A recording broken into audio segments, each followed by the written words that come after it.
Welcome, everyone, to our Landsat 9 launch program with the North Carolina Museum of Natural Sciences. I'm Carrie Woke. I'll be your host today, and I am here with our expert, Doug Lively, who is a NASA JPL Solar System Ambassador.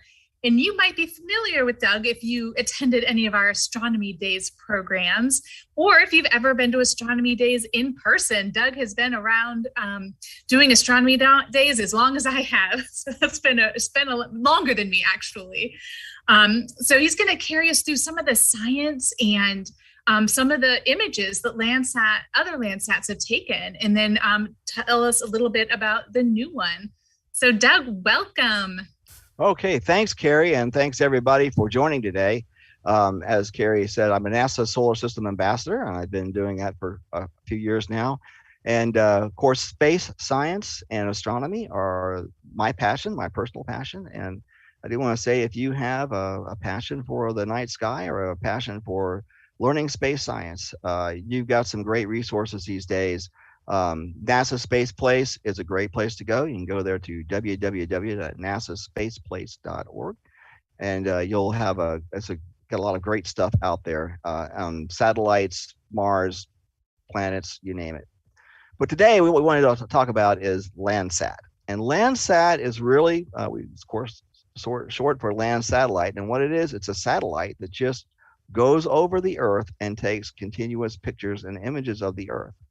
And today's launch will be that of Landsat 9. Now, the Landsat program has been going on a very long time. And just to tell you how long it's been going on, it's actually NASA's longest running program. And it first launched 23rd of July, 1972. Now, most of you guys weren't even around then, but I'll let you know that Landsat has even been going on longer than I've been married. We were married, my wife and I were married on August 12th, 1972. So Landsat has beat our marriage by 23 years. So it's been going on for over 49 years. And it's been a huge success. And this is why it continues going. That's why we continue to go through Landsat 1, 2, and 3. Now, just to talk a little bit about some of the other prior Landsats, many of you may know that once we send a satellite up, it'll stay up for a while, but after a while, it does, something will happen and the Landsat or the satellite will have to be terminated. Sometimes it can be hit by debris. Other times it might actually have a fuel cell or fuel on board that it's trying to use to either cool a camera or to maintain its position in space. And sometimes it runs out of that fuel and it has to be decommissioned and basically spiraled back into the Earth. So we've had 8 Landsat missions to date. And so just to let you know that we won't go into great detail, but Landsat 1 was the very first one. It was a polar orbiting spacecraft. Now this is different than a polar-centric orbit. Polar-centric means it stays only at one place at the pole or whatever. But this one was polar-centric. It means it went over the poles of the Earth and kept doing this kind of thing. So it wrapped around the Earth and would come around every so often. And so that's what Landsat 1 did. And of course, it was the first time that we'd actually been able to get high-resolution pictures of our planet from space. And so that program was so successful that they went ahead and launched about a year or so, a couple of years later, probably about 4 years later, they launched Landsat 2. Again, it was acquiring global and seasonal data. So we were looking at not just, spring, but we look at what the ground looked like in summer and fall and winter. And this was really good for helping farmers determine how to manage their crops. Also, too, with instances where we had spring flooding and spring rains, how we could manage that water better.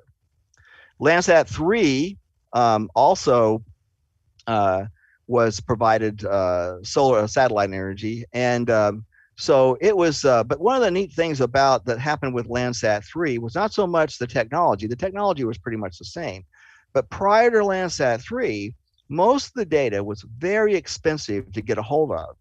And so NASA decided, well, look, we need to be more inclusive so that countries that can't afford this data can actually get a hold of it, so they can see what's happening over their particular country and can actually put in land management programs to benefit their people.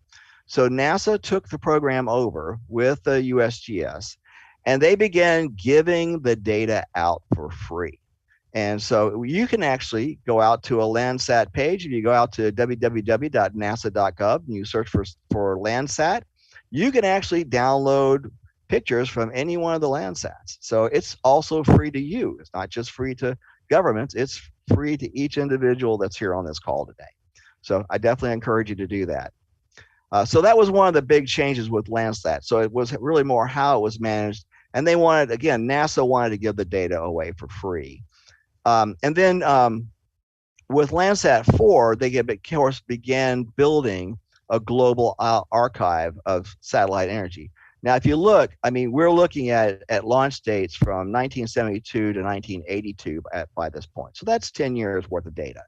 And so as you're looking at the Earth and as you're looking at the way land masses change with respect to storms or flooding or winter, whatever, you get a history that's built up. And so you can go and do a lot of before and after. This is what this land looked like now, and this is what it looks like today. And later on in our program today, we're going to look at some of those before and after images. So they're pretty cool.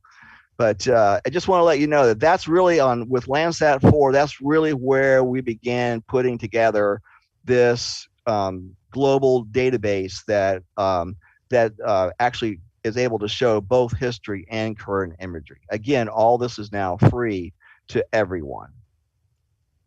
Now, if we'll look at the next one, Landsat 5 was, again, and all these technologies are very similar because Landsat's been very popular. We'll talk about the instruments on Landsat in just a minute. But we did launch Landsat 5. Landsat 5 was actually super successful.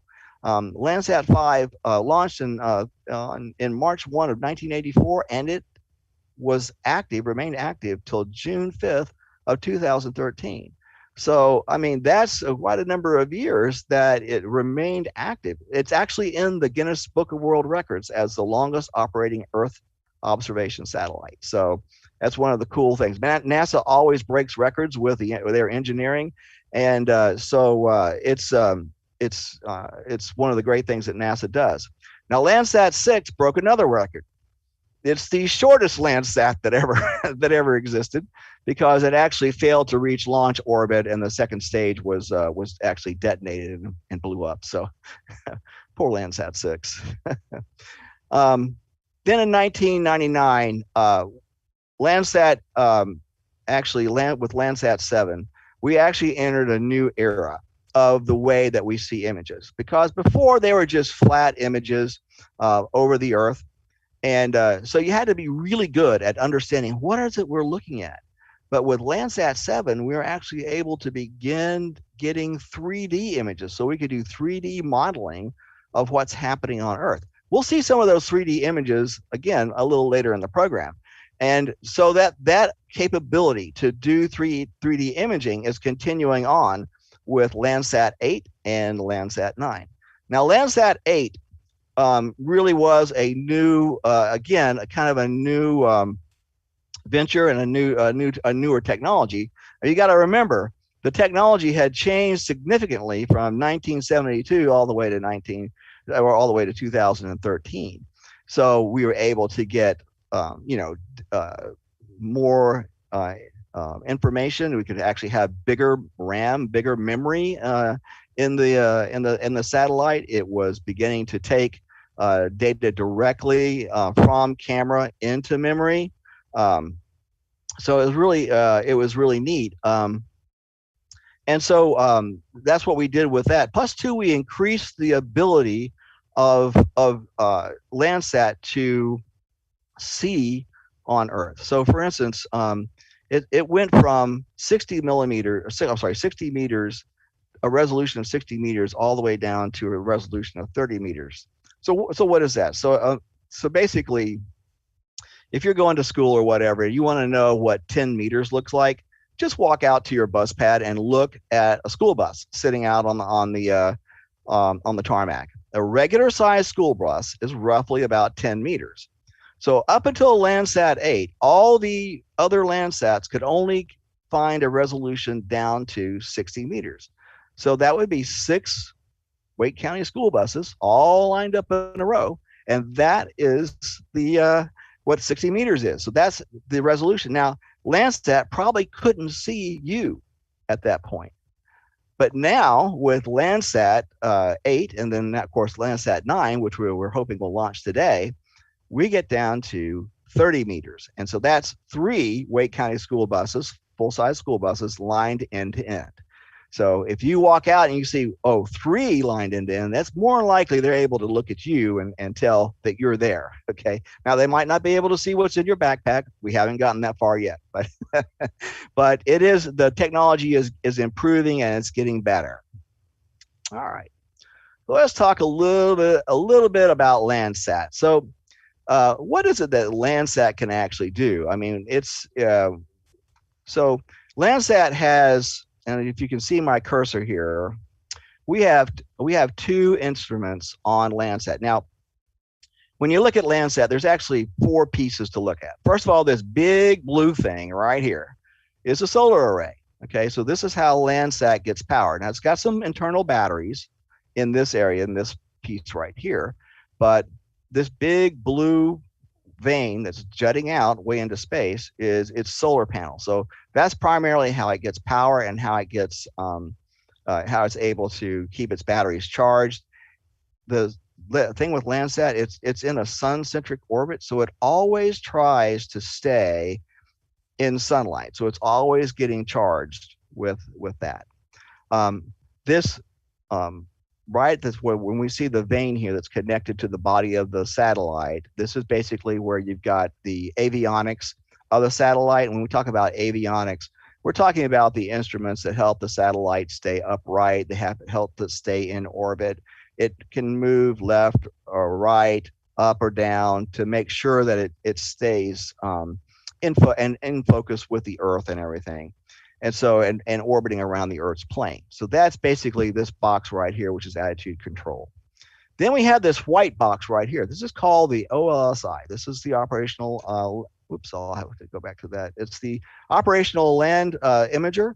And so the OLSI is actually capturing data in many bands of sunlight. So it's getting a general spectral band. It's got the coastal and aerosol. And if you don't know what an aerosol is, if you just go into your bathroom and you spray your deodorant or whatever, that's shooting out aerosol. It's just particles that get suspended in water or in a vapor, and they're just blown out. Or if you're out in springtime and you're looking at a pine tree and there's a lot of pollen out, you can actually see the pine trees in North Carolina just belching out all this pollen. That's an aerosol, okay? So Landsat is specially designed to be able to look at those aerosols. So we can actually see how pollen is being distributed around our state, which, I think that's pretty cool. It definitely will tell you when to go out and when not to go out if you have a pollen allergy. And then we have bands 2, 3, and 4, and they capture red light, blue light, and green light. And what's important about that is that when you're able to combine blue, green, and red, those are the primary colors in the spectrum, you're able to come up with a color image. Else it would just look kind of gray to you. And then we also look at the near infrared band. Near infrared is when, if I don't know how you guys have actually studied, but you can actually see or feel infrared if you just sometimes, like if your mom starts the stove up or whatever. Now please don't touch this, but if you feel the heat coming off the stove, that's actually infrared radiation that you're picking up through the skin cells in your hand. Now don't touch it, please don't do that, but you can just feel, and you can feel that heat. That's actually what we're talking about in the near infrared line. And then we have a shorter wavelength of infrared, which is off that. So that's band 6. And then we have 2 of those bands, and then we have a panchromatic band, which basically is just grabbing every color that it can get for that. The next instrument that we have on the Landsat, we'll go here. So we just talked about the operational land imager, and the next one is the thermal infrared sensor, and that's this big gold box that you see right here, and that's another kind of infrared that's being that is picking up, and so they do this. They use this a lot for trying to measure the kind of heat that's coming off the ocean, coming off of ice packs and stuff like that, that you can't pick up in those other infrared bands. So those are the primary instruments that we have on Landsat. So it's relatively simple, okay, and from that standpoint. But what it can do, and once you combine those different bands together, you can get lots of different data out. And so we're going to see some of that in just a moment. But before we do that, I do want to point out that this is not just a NASA organization that's actually building this. Of course, NASA is funding this, and of course, the funding from NASA comes from our government. But there are a lot of different places that actually work on delivering this package. So, for instance, today, when you watch the liftoff, you're going to see United Launch Alliance, and you're going to see their Atlas V rocket. And the Atlas V is going to deliver that payload into space. So that's what the Atlas V does. That's from a company called ULA. Another company called Northrop Grumman is actually the company that actually built the satellite itself. So all the components you see here that I'm along my cursor and everything, those are the Northrop Grumman tested those together. And of course, they were all integrated and tested at Northrop Grumman, and then later at the facility of NASA. Ball Aerospace is the company that's actually responsible for building the OSLI. So, which basically, again, that spectral, that operational land imager that we talked about a little earlier, that's what Ball Aerospace built. And then this TIRS, the thermal imager that we discussed earlier, is being built by USGS.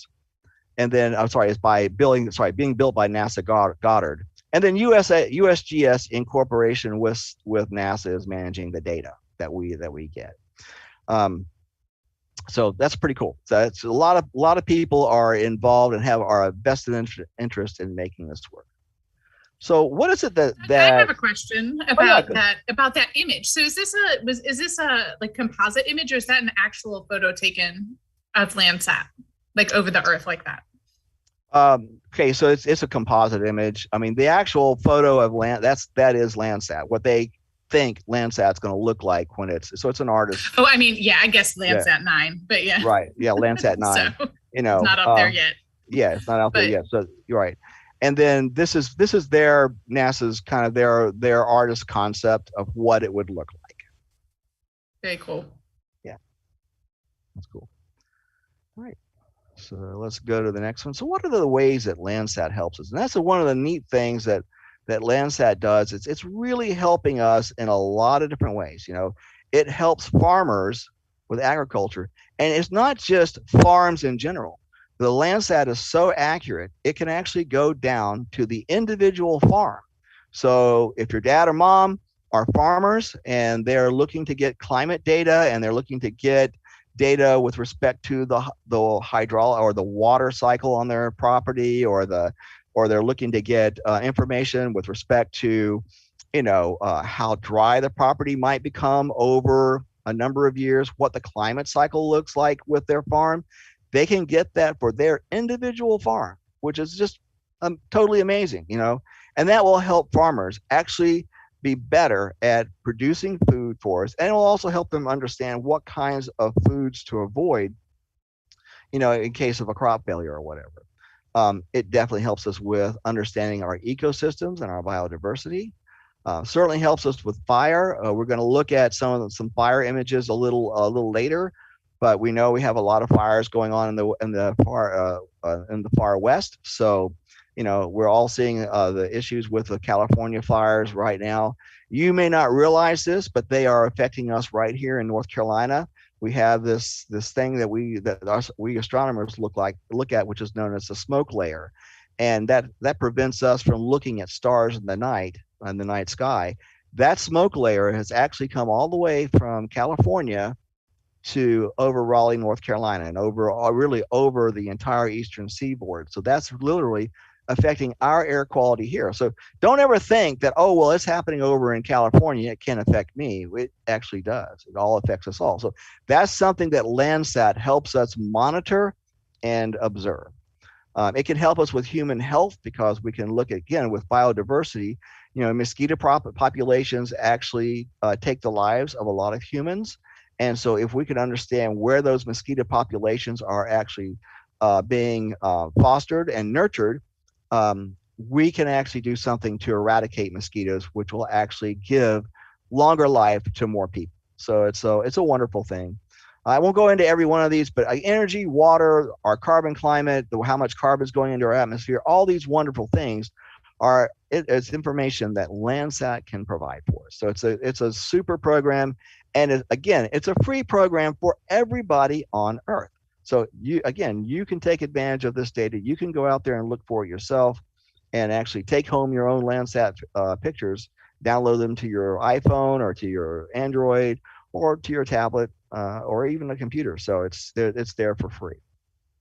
All right, just a little quick view is that we're looking at Landsat as it's going over the Earth, and these little blue stripes that you see here, this is actually where it's taken an image. And so Landsat covers every inch of our Earth, and it does it every 16 days. And these little bands right here are square bands. They're 115 miles by 115 miles. So you can get, again, this highly detailed picture, 115 miles by 115 miles, all the way down to 30 meters, 3 Wake County school buses to the ground. So it's very detailed. And we're also working with the European Union. That's why I had Sentinel 2A. There's another satellite, Sentinel 2A and Sentinel 2B. We'll have Landsat 9 and Landsat 8, which are still in service and everything. And together, we will take all the images. We're sharing the imagery with the Europeans. They're sharing their imagery with us. And we can take that image and we can stitch them together into really highly detailed images. So let's take a look at a few of those images, okay? So here's an interesting one. We've heard a lot about forests being cut down, being burned and stuff like that. So Landsat allows us to be able to check that deforestation. I'll zoom that right there. You can see that right here in 2013, there was, maybe like a little farm over here, but around 2015 and 2017 and on into 2018, it was burned up quite a bit. And now we have, a bigger plain here that was open. So, when we begin to take trees away from the forest, what that does is it begins to dry the soil of the earth out. And that soil becomes dry. It doesn't get as replenishment from the rain as often.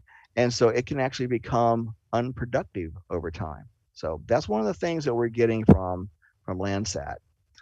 Here's another interesting one, urban expansion. Towns like Cary and Garner and Fuquay-Varina and Morrisville, Raleigh, all need to understand how to plan for growth in their time. And so what we get off of Landsat is we get these really incredibly detailed images of how our cities grow over time. And so you see here, this is actually Las Vegas. They say what happens in Las Vegas stays in Las Vegas, but you can look from these images and you can tell that even Las Vegas isn't staying in Las Vegas. So you have this, in 1984, relatively small area, and now, and by 2009, this really ballooned. So this helps scientists and urban planners understand, well, hey, where are we going to get the water for all these folks to drink? How are we going to get agriculture into this town for people to eat, for food to eat and stuff like that? So that's really one of the big benefits that this helps us out with, is that it helps us with urban planning. Another way is water usage, and this is one of the issues that we are having to face in the United States, really all around the world. When we talk about water usage, we use a term, it's called hydrology. And that just simply means how we're using water and how water comes to us and where it goes after we're done with it. And so here's a really interesting picture here, and we're going to pinch that out here. And this is the Great Salt Lake. If anybody know about the state of Utah, in the top left and top northern right center of the state, there is this huge naturally occurring salt lake. And this top image was taken from in 2011, and the bottom image, I'm going to pinch that out, and we're going to pinch this bigger here, was taken in 2016. So in little more than 5 years, you can see how the Great Salt Lake has actually not only diminished, but it's become more shallow. And how do we know it's become more shallow? Because when we look over here on this left panel up on the very top left, we see that this is a nice dark deep green. But down here, this green has now turned to a light green, which means the water is coming closer to the bottom, to the underlying ground. So it's actually now more, there's less water there. So it helps us to understand, hey, something's going on with the hydrology here. We need to learn how to manage our water resources in a much more efficient manner. All right. All right, so let's go to the next slide. Carrie, do you guys have any questions or anything?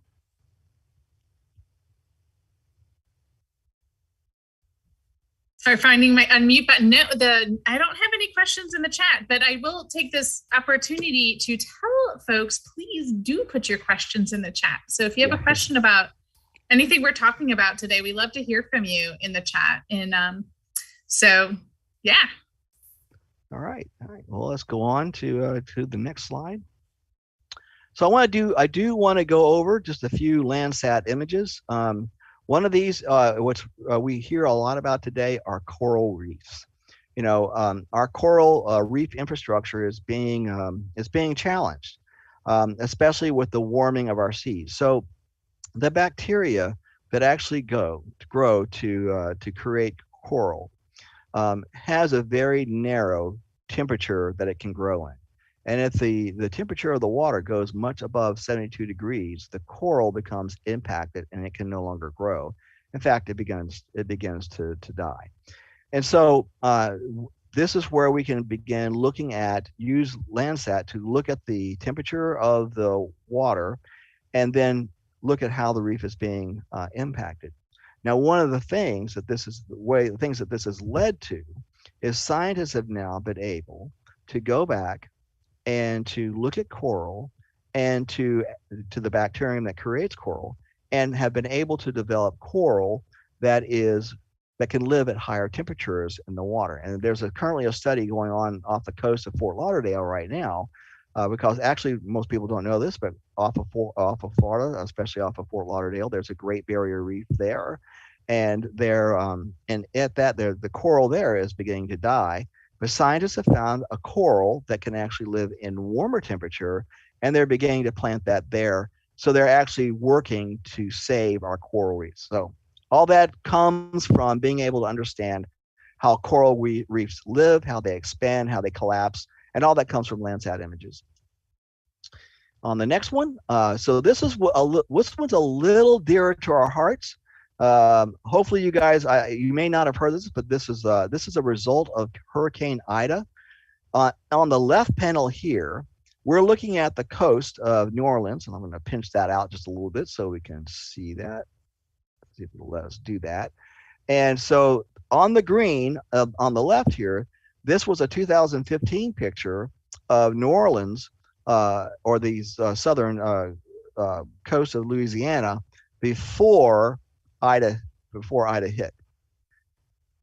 The one on the right is after Hurricane Ida hit. You know, Ida just ravaged the Louisiana coast just a couple of weeks ago, and they're still dealing right now with major power outages.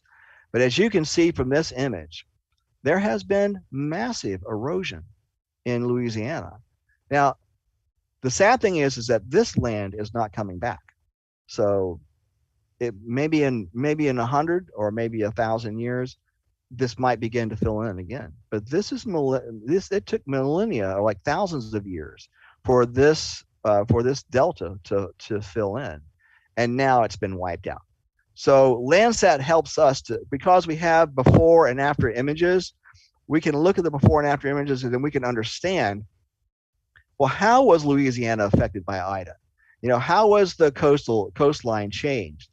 Because we have these images, because it's been going on for such a long time, we can now say, okay, well, this is what it looked like before, and this is what it looks like today.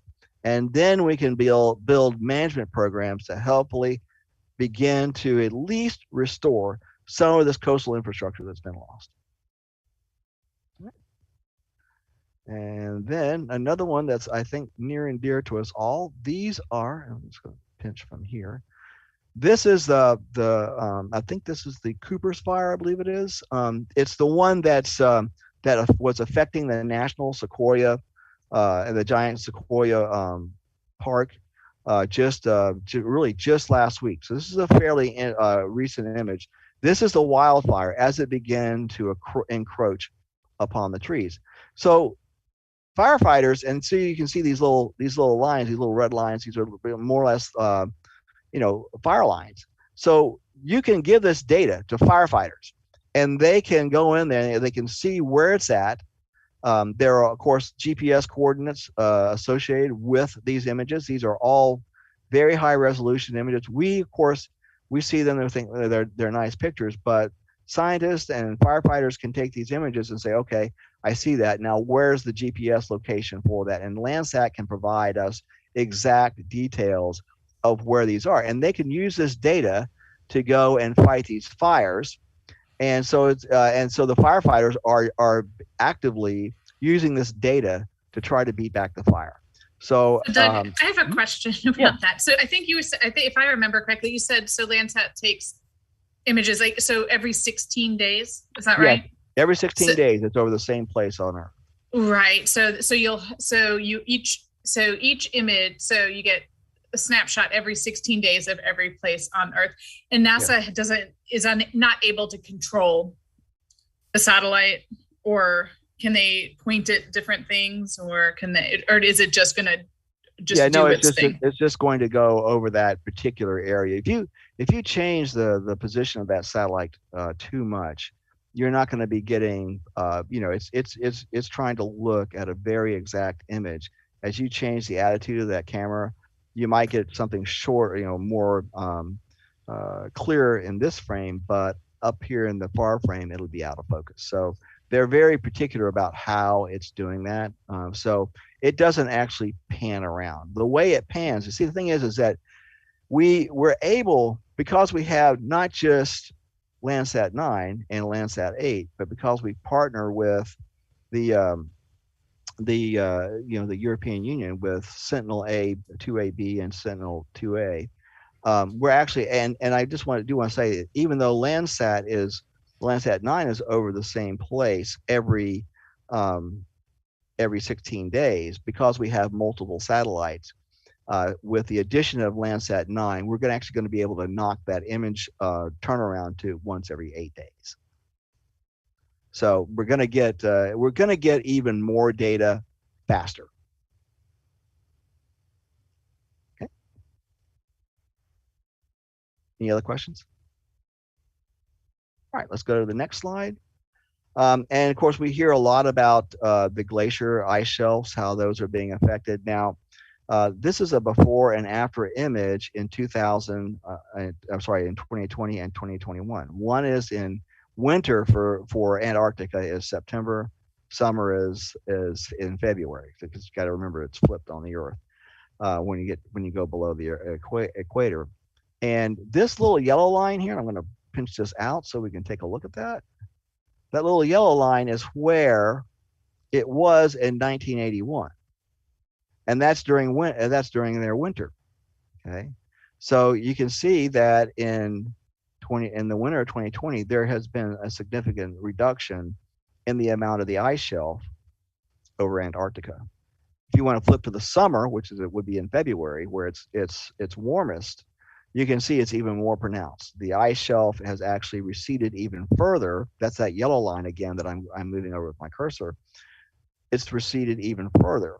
So the story that we can see from Antarctica literally since 1981 is that the ice shelves are shrinking, and they're not just shrinking in summer as we would expect it to do, but they're also shrinking in winter. So we're actually getting pronounced reduction of ice shelf in Antarctica. So this is another concern that we need to understand. Of course, Antarctica is solid ground. And so when ice melts and runs off of solid ground into the ocean, that actually causes the ocean level to rise. So that's something that we need to monitor. All right, let's go look at a few others. This is helping an example of how it helps us with power management. Again, if you think back to Hurricane Ida, before Ida hit New Orleans, this picture on the left, and I'm going to pinch it out here, this picture was what New Orleans looked like before Hurricane Ida struck. And now the picture on the left, I'm sorry, on the right, apologies, left and then right. The picture on the right, where you see where it's all dark and everything, that is where the power is on and also where it's off. So power management crews can use this data to see where are the areas that we need to concentrate on for restoring power to New Orleans. So this is being used directly to help our friends and neighbors in Louisiana and in New Orleans to get their power back on, which they all desperately need. If you've ever been in your home and the power's gone out, well, you can't use your devices, you can't use your air conditioner. It's dark, and if it happens at night, it's really dark. So you don't want that to happen. So this is how we can use Landsat to actually help us to see how to help others when they're encountering a disaster. All right, so let's see here. So this is kind of the end of my formal presentation with respect to Landsat. But I do have some extra pictures to show, and we can show that. But I do want to remind everyone that today that we do have an intended launch around 2:11. It may be delayed a little bit. So anyway, so Carrie, how are we doing for time? We are doing well for time. We're about 4 minutes out to launch. Okay. And so I'm not sure if we're seeing a delay or not. But so far, it looks. I could see Hugo's little image within an image. It looks like it's on the. Looks like it's getting ready to go. So okay. Well, if you'd like to, we can switch over now if you'd like, or we can look at some other Landsat. Yeah, maybe do another couple images. Sure. Folks have questions, put them in the chat. Yeah. We'll get those answered. Great, sure, no problem. I'd love to do it. So let's go and maybe can you tell? Actually, can we go back to that image you just had? Yeah. Okay. Can you tell us with it on the Atlas V? I was just gonna. Oh, the Atlas V, right? Oh. Yeah. Sorry. Apologies. Yeah. I was just curious. Yeah. Can you kind of tell us a little bit about where it is and what's going to happen with the launch? Yeah, so that's a great question. So here we have the Atlas V. And, it's really great is that we now, when I grew up as a kid, I grew up near Cape Canaveral, and I saw a lot of different launch configurations. We were trying all kinds of experiments in those days, but it's really cool to see the way that SpaceX and ULA have actually become consistent in the way that they do things. And so that actually guarantees that we're going to have more successful launches.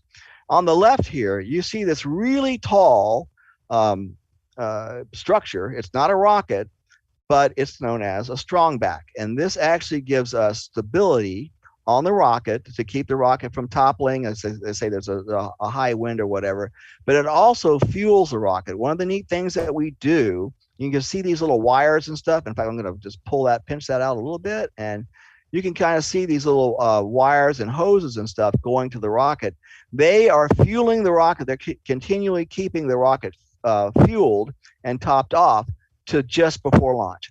At launch time, this structure, this strong back, is going to fall back, and the rocket will be standing on its own, and then we'll be able to launch. Now, below on the rocket, the main fuselage, this is really the first stage of the rocket. This is going to be the part so Doug, of we're about 1 minute out. Maybe we should switch. Maybe we can switch over. Okay, I'll just go real quickly.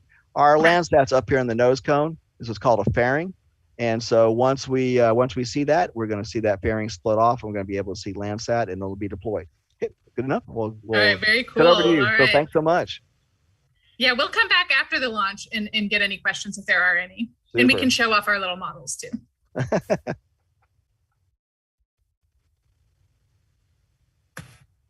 Shutting off the vent valves and securing the vehicle. Launch enabled. 137. FTS armed. Flight termination system is armed. We are getting closer and closer to that T0 mark, Daryl. And there's a big moment at T-minus 45 seconds. What do we hear there? We're going to hear the launch conductor, Scott Barney, verify from the last minute that everybody's ready to go, and we get a green to go for launch. It's been a lot of work to get to this point, a lot of preparation. Let's listen in. There we just heard vent valves locked, and as you saw, Daryl, you pointed out earlier that steaming off the vehicle has now stopped. The vent valves are locked. Rock, report range status. The range is green. That is a great sign to hear range is green, Daryl, that we are good to go. Coming up on that pole from launch conductor Scott Barney. 40. Stable at step 3.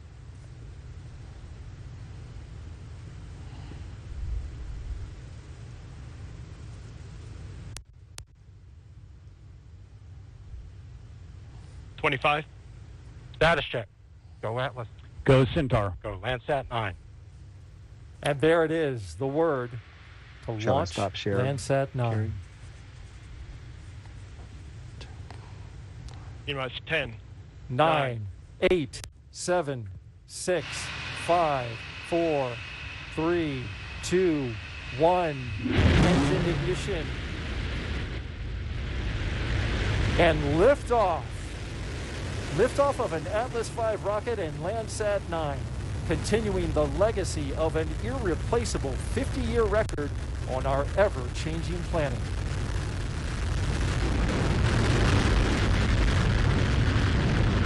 Control system response looks good. RD-180 engine operating parameters continue to look good. Vehicle has begun the pitch over maneuver. Body rates look good. That pitch over maneuver heading it to the south towards Southern California and down to Mexico. Now passing 40 seconds into flight.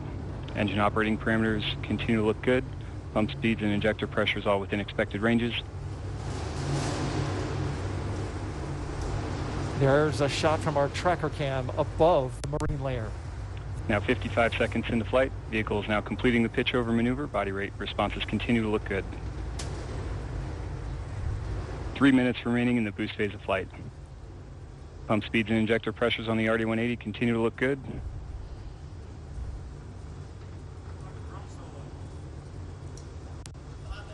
Body rates continuing to look good. And at 1 minute, 20 seconds into flight, Atlas is now supersonic, vehicle passing Mach 1. A critical moment for the rocket. And vehicle is now passing max Q, maximum dynamic pressure.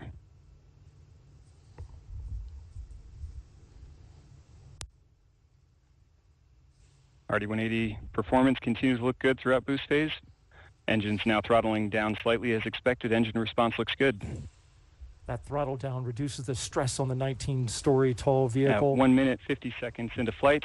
Vehicle is now 10.7, correction, 13 miles in altitude, 7.9 miles downrange distance, traveling at 1,500 miles per hour. Now just under 2 minutes remaining in the boost phase of flight.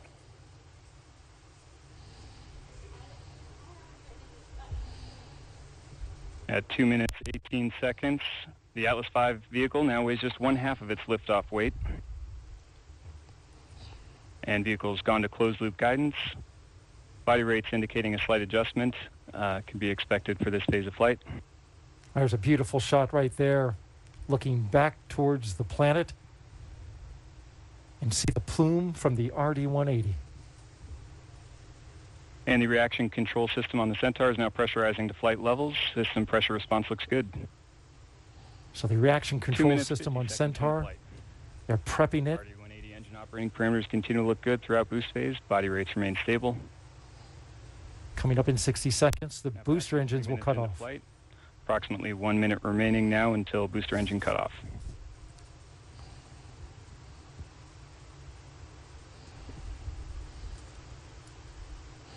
Our tracker shot getting a great... And now 3 minutes, 15 seconds into flight. Atlas is 48 miles in altitude, 70 miles downrange distance, traveling at 5,600 miles per hour. Great shot as it goes out over the Southern Pacific.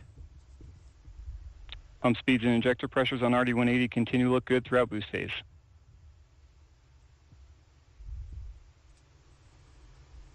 And the Atlas V is now throttling to maintain a constant 5G acceleration limit. Engine response looks good.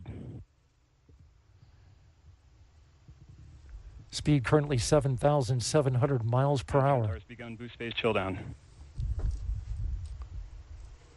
Now throttling to maintain a constant 4.6G acceleration limit in preparation for BECO. This is where the booster engine cuts off and then separates. And we have BECO booster engine cutoff standing by for stage Sept. And we have good indication of Atlas Centaur separation. We have pre-start on the RL-10, standing by for ignition. And there you see the separation. We have ignition and full thrust on the RL-10. Chamber pressure looks good. Body rates look good. Beautiful shot of the booster falling away as you're looking and down. We have good indication of payload fairing jettison. And you should see the payload fairing. Sometimes they come around the side. 12 minutes, 11 seconds. There you see RL-10 one. performance continues to look good in the early part of this first burn. Now passing 4 minutes, 47 seconds into flight. So we're in a good point, Mick. Flight is looking good. We're going to monitor the situation here. But what a beautiful launch.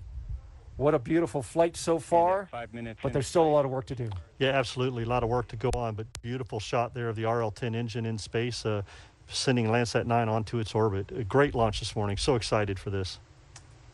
We're getting some of that orbital sunrise on the engine bell there, and that's just a neat look as you look back at our planet.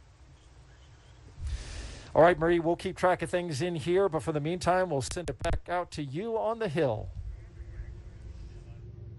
All right, thanks, guys. We did get lucky enough for that marine layer to clear so we could see liftoff from here at the gravel pit.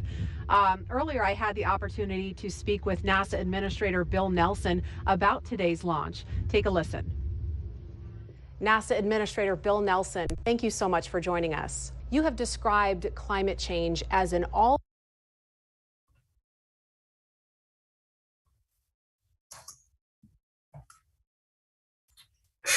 Well, that was so cool, Doug. Oh, you're muted.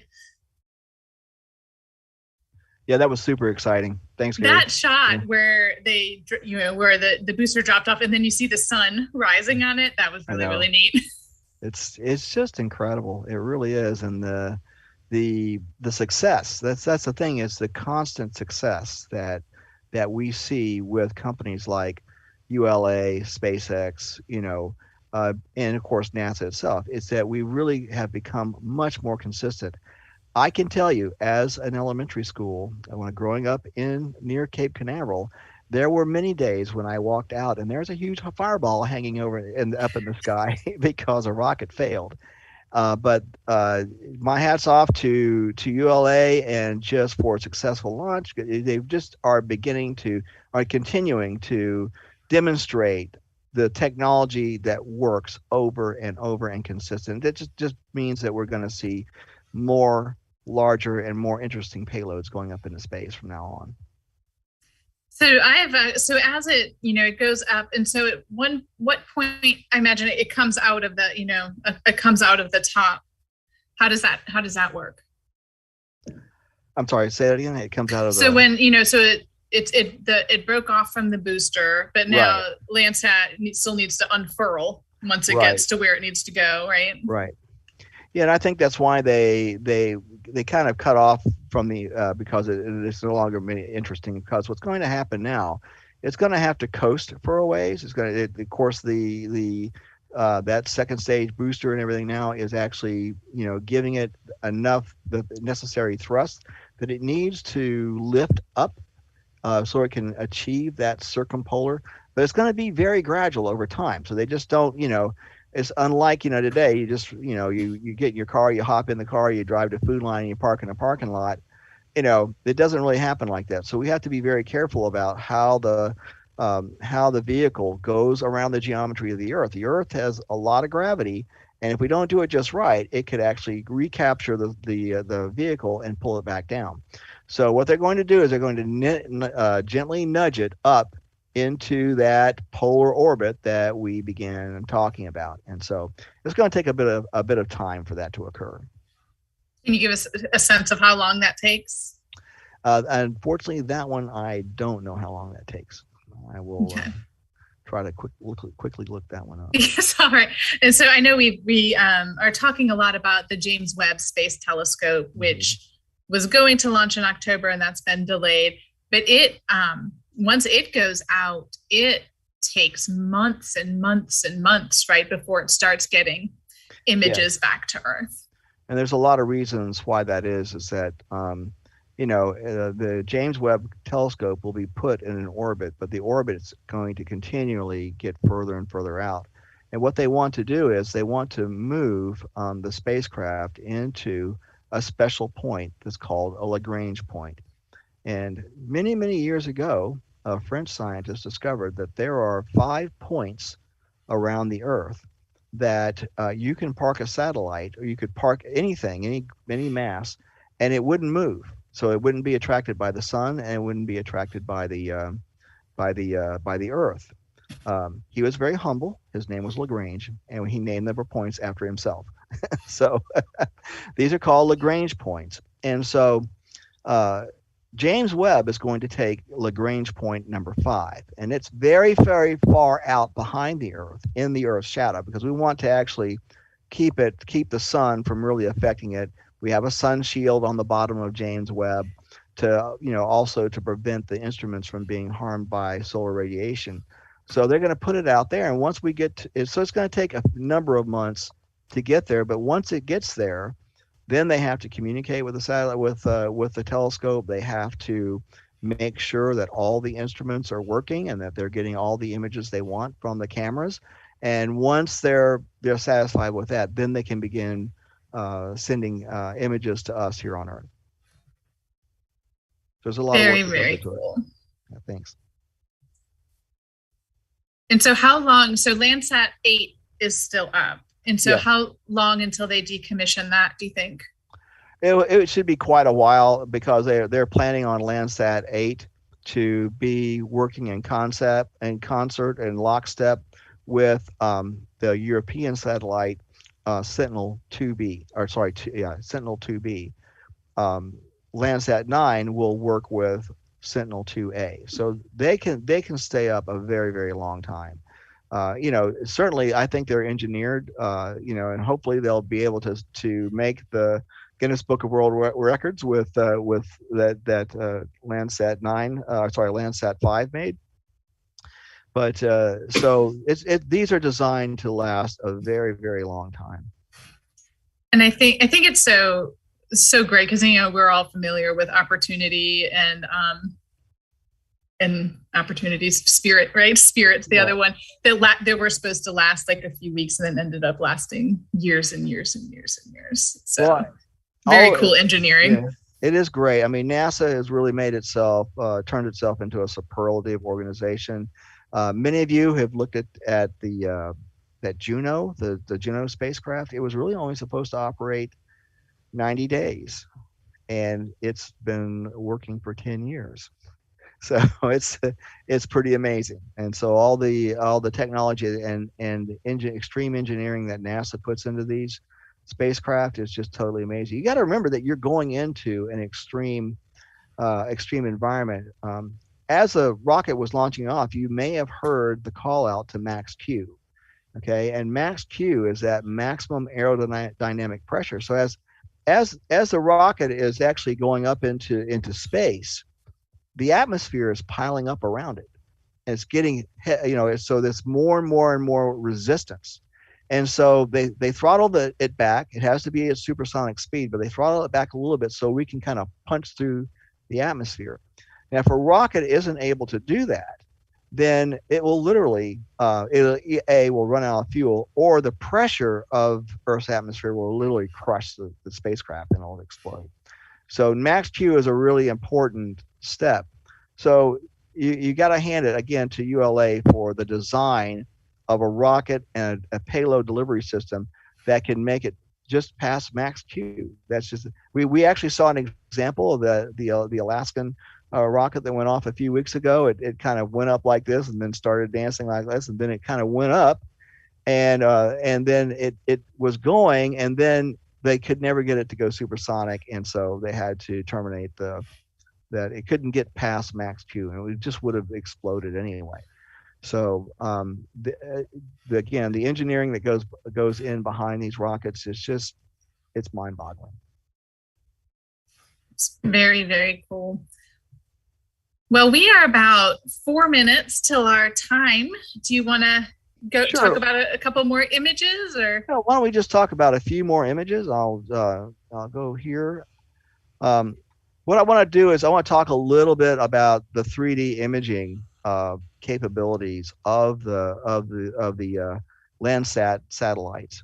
So if you look here, I'm gonna go back.